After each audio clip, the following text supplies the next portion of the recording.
Bonjour à tous, dans cette vidéo, on va découvrir ensemble ces petits LED bar graphes. Ils existent en différentes couleurs. Par exemple, celui-ci est en rouge, celui-là est en vert. Ceux que je vous présente vont comporter 10 LED, donc 10 graduations. Quand on débute, on se pose ces questions toutes basiques. Comment ça fonctionne? Dans quelle tension il faut les alimenter? Et y a-t-il une polarité d'alimentation? Ou dit plus simplement, de quel côté doit être branché le plus de l'alimentation? Eh bien, dans cette vidéo, je vais répondre à toutes ces questions. Et comme toujours, après la partie théorique, on abordera une partie pratique avec un exemple de petit montage concret.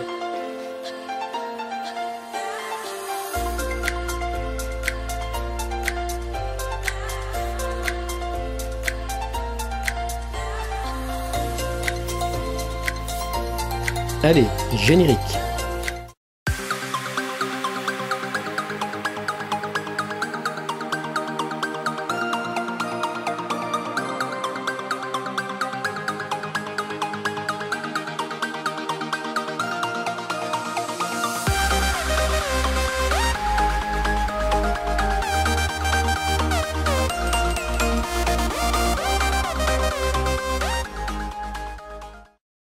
Ces bar graphes, on peut se les procurer sur le site de HDevBot pour moins de 2 € l'unité. Je vous mets un lien dans le descriptif de cette vidéo. Regardons de près ce petit bar graphe. On voit qu'il comporte 10 segments. Chaque segment correspond à une LED, avec donc toutes les caractéristiques propres à une LED. Il n'y a absolument aucune résistance intégrée dans ce composant, ce sont que des LED. Si on le retourne, on voit qu'il a 20 broches, 10 broches à droite, 10 broches à gauche. Normal, vu qu'on a 10 LED, il y a donc 10 anodes, côté du plus, et 10 cathodes côté du moins. Les deux broches du bas à gauche et à droite seront donc l'anode et la cathode de la première LED, et ainsi de suite en remontant comme ça pour les 10 LED.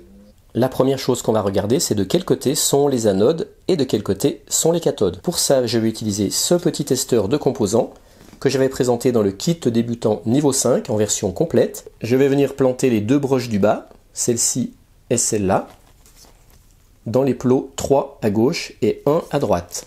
Je verrouille les broches, je mets sous tension, et qu'est-ce qu'on voit? On voit que c'est bel et bien une diode, on voit que l'anode est sur la broche 3, et la cathode sur la broche 1, et on voit que la tension de seuil de cette diode est de 1,9 volts. La broche 3 étant à gauche et la broche 1 étant à droite, ça veut dire qu'on a les anodes à gauche ici, donc c'est d'ailleurs pour ça qu'on a le petit signe plus, et puis les cathodes sont ici. Donc toutes les broches de ce côté-là, on viendra les relier vers le plus de l'alimentation, et toutes les broches de ce côté-là, on viendra les relier vers le moins de l'alimentation. Maintenant qu'on connaît de quel côté sont l'anode et la cathode, et qu'on connaît également la tension de seuil de chaque LED, on va faire une petite expérience pour vérifier cette tension de seuil. Et pour ça, cette fois, je vais prendre une alimentation stabilisée. Pour sécuriser la LED, j'ai mis une toute petite résistance de 10 ohms, le plus faible possible pour fausser le moins possible les mesures. Je mets sous tension l'alimentation. Je pars d'une tension de 1,5 volts à peu près, et je monte progressivement la tension pour voir à partir de quand la LED s'allume. Voilà, là elle commence légèrement à s'allumer à 1,7 volts. Je continue de monter. Voilà, à 1,9 volts, on retrouve la tension de seuil affichée tout à l'heure par le petit testeur de composants. Inutile que je monte davantage la tension, je pourrais endommager ma LED. Maintenant qu'on connaît sa tension de fonctionnement idéale, on va chercher à connaître le courant qui doit traverser cette LED. Pour ça, je vais insérer dans le circuit d'alimentation de la LED un multimètre en position ampère-mètre. J'ai mis mon multimètre en position ampère-mètre. Ici, je l'ai réglé sur les milliampères. Je mets sous tension. Je reste sur 1,9 volts à peu près. Et voilà la consommation de ma LED. 3 milliampères. On voit que si j'augmente la tension,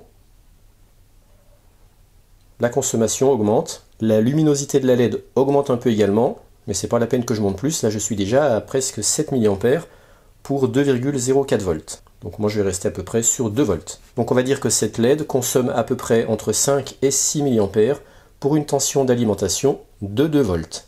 Donc si je veux utiliser ces bar graphes dans un montage alimenté en 5 volts par exemple, eh bien je vais devoir brancher en série avec chaque barre de LED une résistance dont la valeur sera calculée ainsi.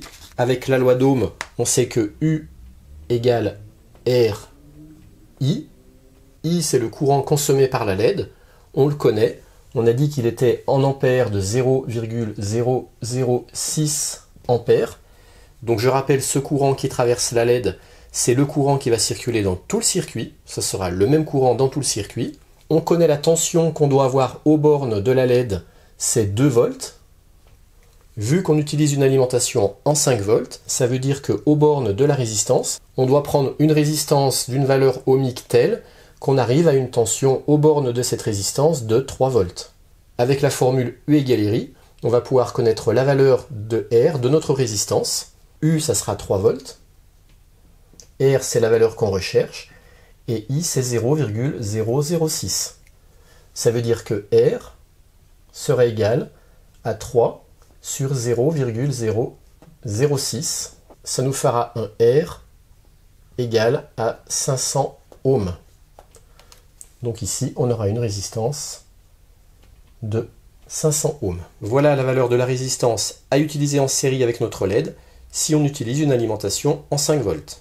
Donc voilà un exemple de montage hyper simple pour faire allumer 1, 2, 3, 4, 5, 6 barres de LED en même temps avec une alimentation en 5 volts. Je viens mettre avec chaque barre de LED une résistance de 500 ohms en série. Et précision pour les débutants, je rappelle que une résistance en série avec une LED, elle peut être aussi bien positionnée avant la LED du côté du plus que après la LED du côté du moins. Ça revient exactement au même. Si toutes mes résistances, au lieu de les avoir mis ici, je les avais mis ici, ça reviendrait exactement au même. Voici maintenant un petit montage concret et amusant que je vous ai fait pour illustrer le fonctionnement de ce bar graphe. J'ai pris un bocal dans lequel j'ai plongé 10 fils qui correspondent à 10 niveaux de profondeur différents. J'ai relié chacun de ces fils à une LED du bar graphe. Je n'ai pas mis de résistance dans le montage puisque le liquide que je vais verser dans mon pot offrira une certaine résistance ohmique que j'ai mesurée à peu près à 7K. Pour baisser d'ailleurs cette résistance ohmique, j'ai rajouté beaucoup de sel parce que sinon ce liquide aurait eu une résistance de plus de 20K et les LED ne se seraient pas allumés même avec une alimentation 5 volts sans aucune résistance. Je viens donc plonger ces 10 fils à 10 niveaux de profondeur différents et au fur et à mesure que le niveau de liquide va monter, les LED vont s'éclairer les unes après les autres et du coup mon bar graphe fera ici office de témoin de niveau de liquide. Ceux qui voudraient reproduire ce montage avec simplement de l'eau, les LED ne s'allumeront pas comme ça. Il faudra utiliser des transistors, donc un pour chaque LED, donc 10 transistors, parce que sinon le courant qui traverse le liquide serait trop faible pour allumer les LED. Voilà le schéma de principe du fonctionnement, c'est très simple. Ici il y a mon récipient, ici il y a mon 5 volts que j'amène au fond de mon récipient. Ça c'est un fil gainé, et là c'est simplement la partie dénudée du fil qui est au fond du récipient. Et puis ici j'ai un des 10 fils, par exemple qui correspond à mi-hauteur. Ça c'est la partie dénudée, et ça c'est la partie gainée. Et ça vient commander l'allumage d'une LED. Et donc quand le niveau d'eau est suffisamment haut, comme le liquide est légèrement conducteur, eh bien le plus ici va se retrouver en contact avec cette sonde, et donc ça va ramener suffisamment d'alimentation positive pour allumer la LED. Donc concrètement, je pense que j'ai à peu près 3 volts et demi de tension entre ce brin-là et ce brin-là, au niveau de la résistance de l'eau, ce qui fait que je me retrouve avec un petit peu moins de 2 volts aux bornes de cette LED, ce qui suffit pour l'allumer. Donc là, je vous ai illustré avec une sonde, mais j'en ai 10, une qui est à ce niveau-là, une qui vient là, une ici, et ainsi de suite jusqu'au sommet. J'ai coloré le liquide de façon à ce qu'on puisse mieux suivre le niveau de remplissage du liquide. Et du coup, mon bar graphe fera ici office de témoin de niveau de liquide.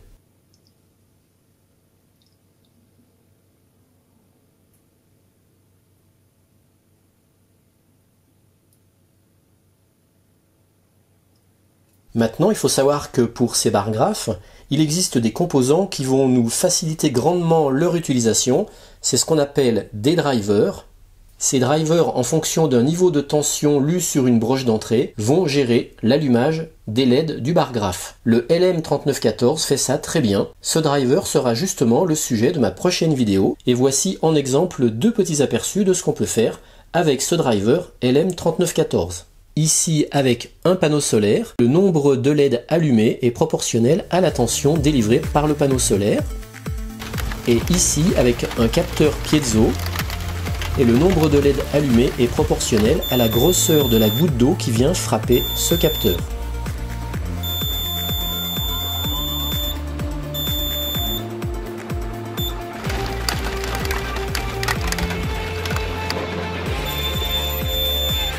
Tout ça dans la prochaine vidéo. Allez, à bientôt pour la suite.